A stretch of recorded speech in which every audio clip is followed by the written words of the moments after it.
and I also had a couple of near-death experiences. And I've also interviewed a lot of people who or discussed extraterrestrial. And just to clarify, thank you. And just to clarify, what are the handlers? These are the beings that run the reincarnation cycle. Earth is surrounded by what we know is the astral plane.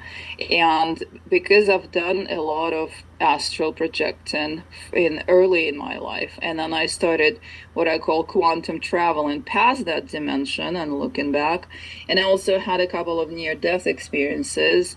And I've also interviewed a lot of people who, or discussed, didn't really interview, but talked to a lot of people who had near-death experiences.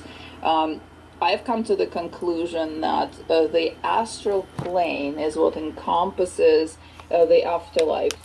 That's where the afterlife dimension is. This is where the near-death experiences take place, and this is where we go after we pass.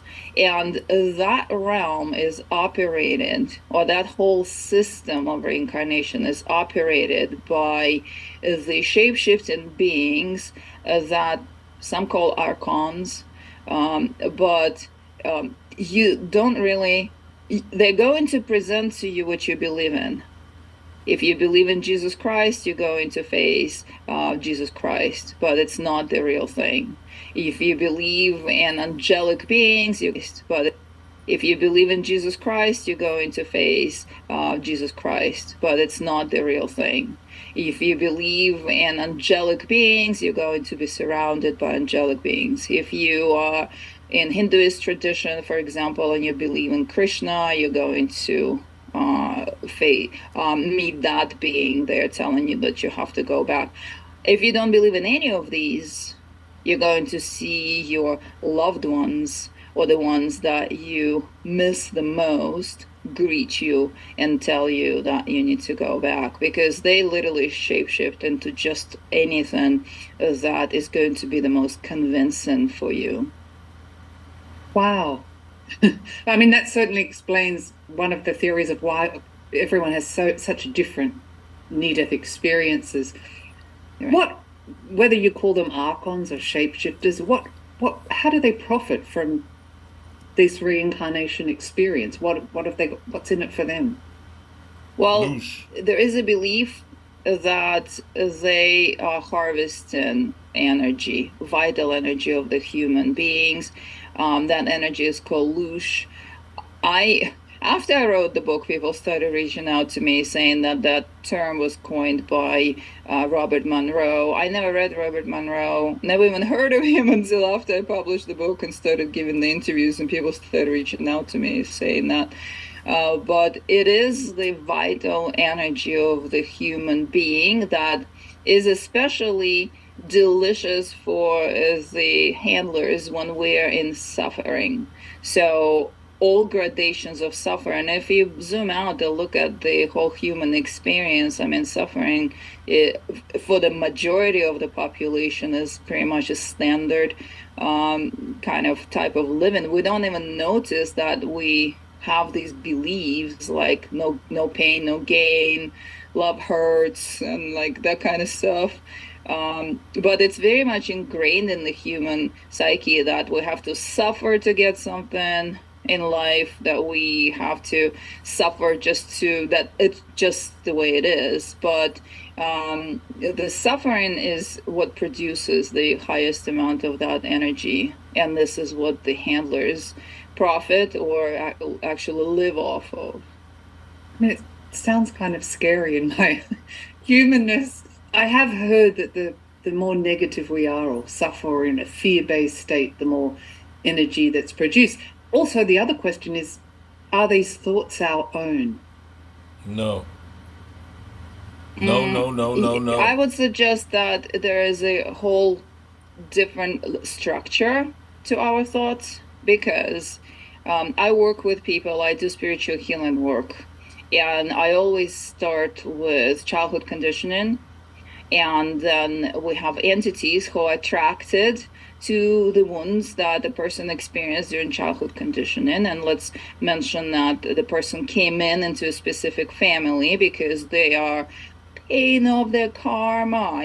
That's what they were sent back to Earth to do. And so the family produces the kind of suffering and the kind of trauma that um, continues recreating or created that kind of trauma. And so to that, the entities are attracted. And so the person carries what's called auric attachments or hitchhikers in the energy field.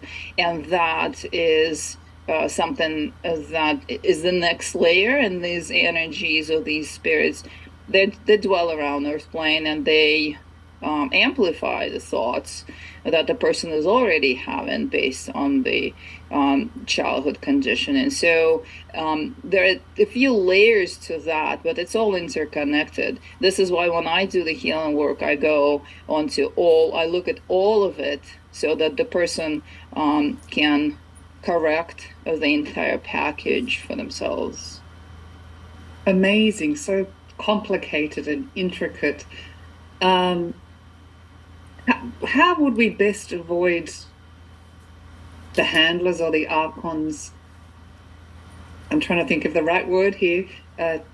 Taking our energy, would it be such as getting happier or being in a more positive frame of mind? Yeah, but faking it, there's this whole like high vibe tribe kind of idea that you always just like, yeah, but that's fake because there's a lot of pain behind it, and that's just the way of escaping. And also the self-love very often is used as a mask.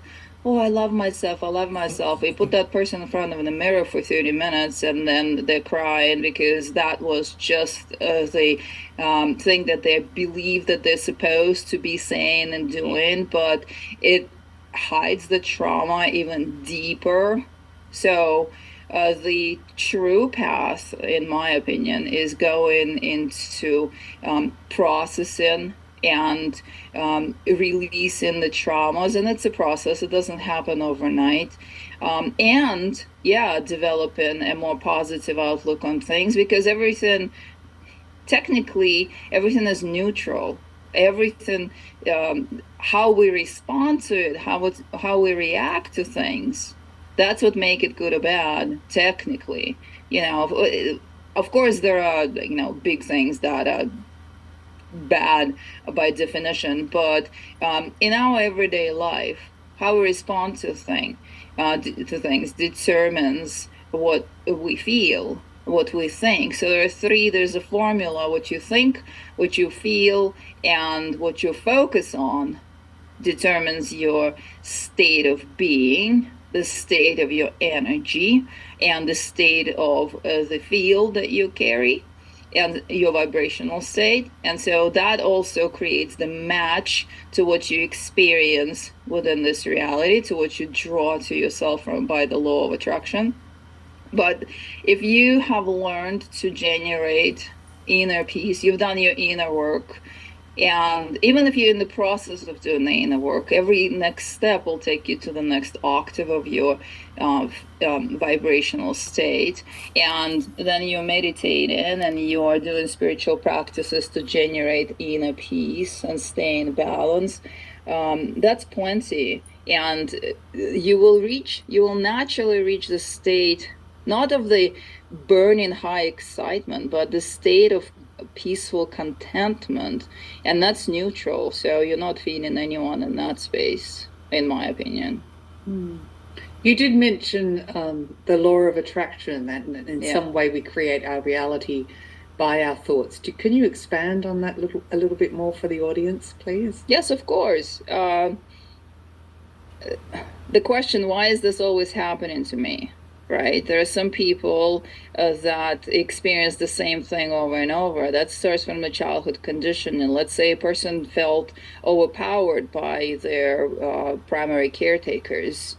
And so they step out of the house and they are constantly expecting to be attacked from all directions. And because they are expected to be attacked and they are also